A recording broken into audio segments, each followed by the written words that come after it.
Okay, this time we're going to go over number 8. Okay, chapter 2, lesson 8, number 8. And the question says there are 912 yellow chairs and blue chairs all together in an auditorium. The blue chairs are arranged in 36 rows with 12 chairs in each. The yellow chairs are arranged in rows of 20. How many rows of yellow chairs are there? Okay, this one is going to be very similar to number 6, where I'm going to do a double frying pan. Let me show you what I mean by that.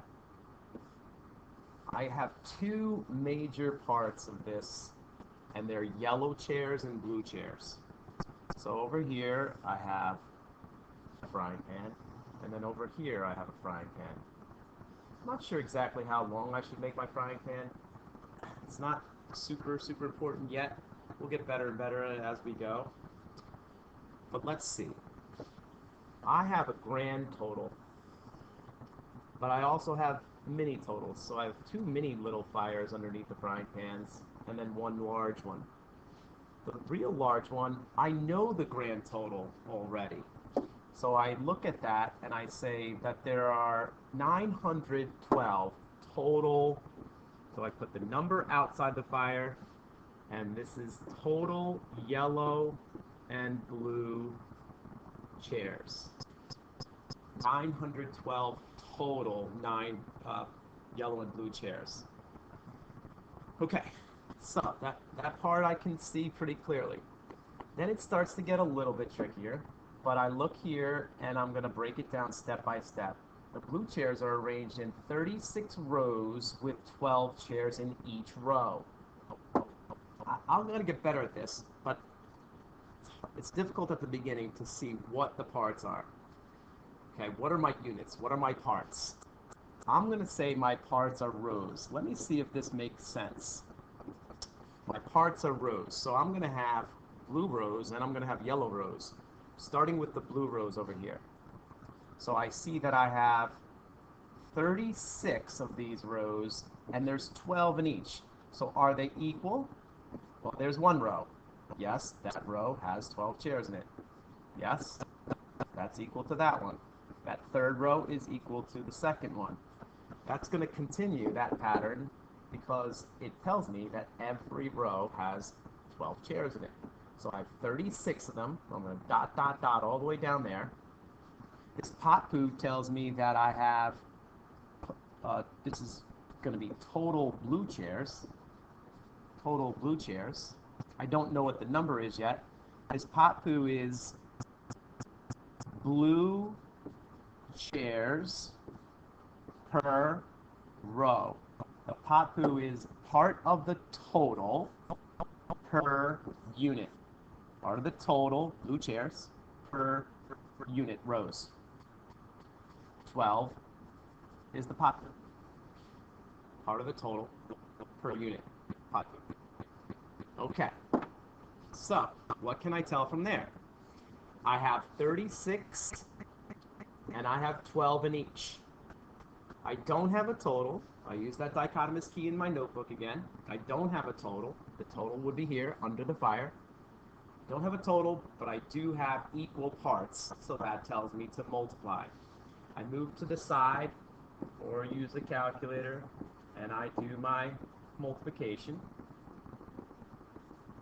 And I've got 432 total blue chairs. All right, now that looks good over there. Let me dot that all the way down. My blue chairs are taken care of. Well, what's the other frying pan then? Well, those are also rows for parts.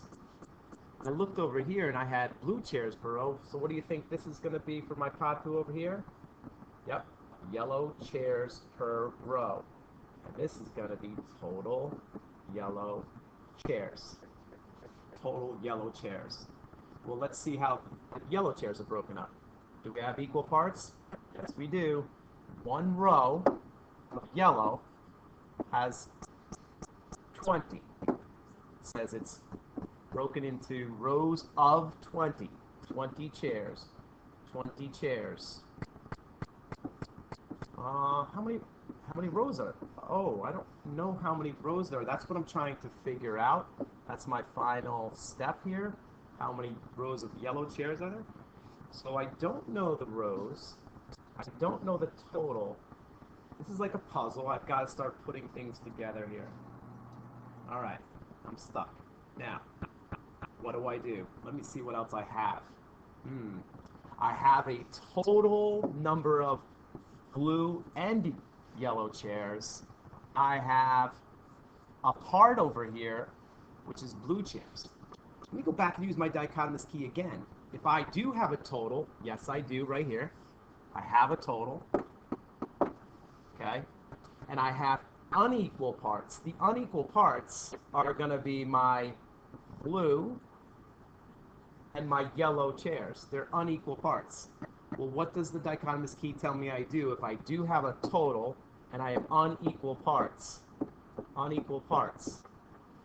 Well, that says to subtract. Take the total, 912,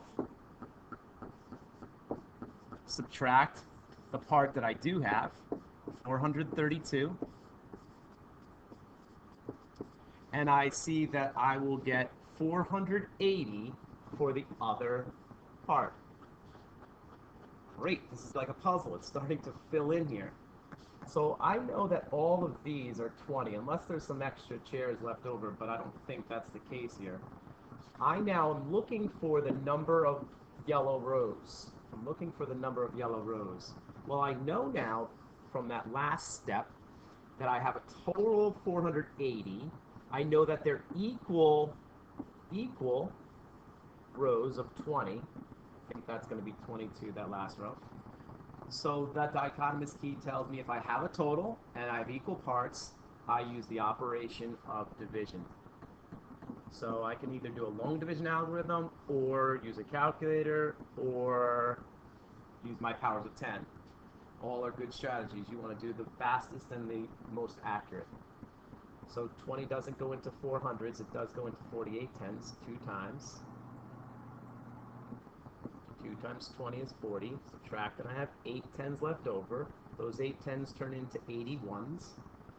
I now repeat and divide 80 by 20, and I know that that is 4. 4 times 2 is 8. 4 times 20 is 80, and it's going to work out perfectly. Well, what does that mean? That means how many rows. So I take out the question mark, and I see that I have 24 rows of yellow chairs. Final answer? That is my question right there. My final answer, 24 rows of yellow chairs.